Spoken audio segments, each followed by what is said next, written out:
অনেকক্ষণ কাঁদলাম, নিজের মধ্যে শান্তি খুঁজতে চেষ্টা করলাম, কিন্তু কিছুই যেন সান্ত্বনা দিতে পারছিল না। মনে হচ্ছিল এই মুহূর্তে আমি একা, পুরো পৃথিবীর বিরুদ্ধে একা। বিয়ের আসরের বাতি জ্বলছিল, সবার মুখে হাসি। সেখানকার আনন্দের পরিবেশে আমার হৃদয় যেন ধ্বংস হয়ে যাচ্ছিল। আমি ধীরে ধীরে বের হয়ে এলাম, কিন্তু প্রতিটি পদক্ষেপে মনে হচ্ছিল মাটির বদলে আমি ভাসছি। আমি শুধু শুনতে পাচ্ছিলাম কাজীর কণ্ঠ আর চোখের কোণে কাঁদো কাঁদো বাবা। কবুল বলার পরেই ছেলেটা হঠাৎ উচ্চ স্বরে হাসি দিয়ে উঠল। সেই হাসি ছিল অস্বস্তিকর, বিশ্রী।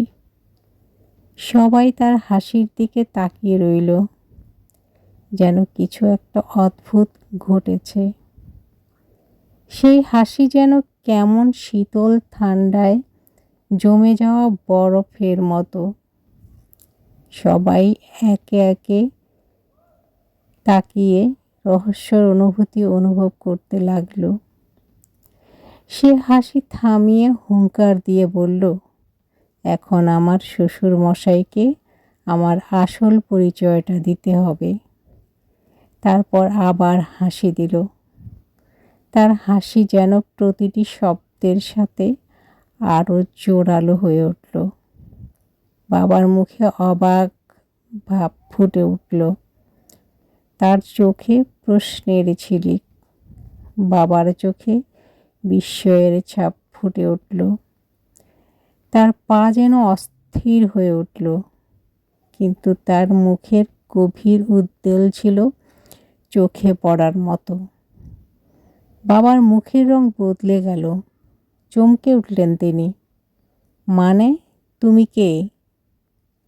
আরশিয়ান অপ্রতিরোধ হাসিতে বলল, ওপস, শ্বশুর মশাই, আপনি আমাকে চিনতে পারলেন না? এ দুঃখ কোথায় রাখব? বলেই সে আবার হাসি দিয়ে উঠল, যেন পুরো পৃথিবী তার পায়ের নিচে। ছেলেটা সামনে এগিয়ে এসে বাবার দিকে তাকিয়ে তার মুখের হাসি ধরে রেখে বলল, শ্বশুর মশাই, আপনি কি আমাকে চিনতে পারছেন না?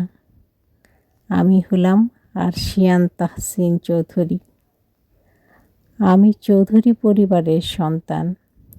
3টে শব্দ, চৌধুরী পরিবারের সন্তান, যেন বিয়ের আসরকে ঝলমল আলো থেকে কালো অন্ধকারে পরিণত করল। বাবা মুখ সাদা করে, যেন সমস্ত রক্তশূন্য। পুরো স্থান যেন স্তব্ধ হয়ে গেল। শুধু আরশিয়ানের হাসি, তা যেন আরও উচ্চ হয়ে উঠল। তার হাসিতে কোনো দয়া নেই, কোনো মায়া নেই।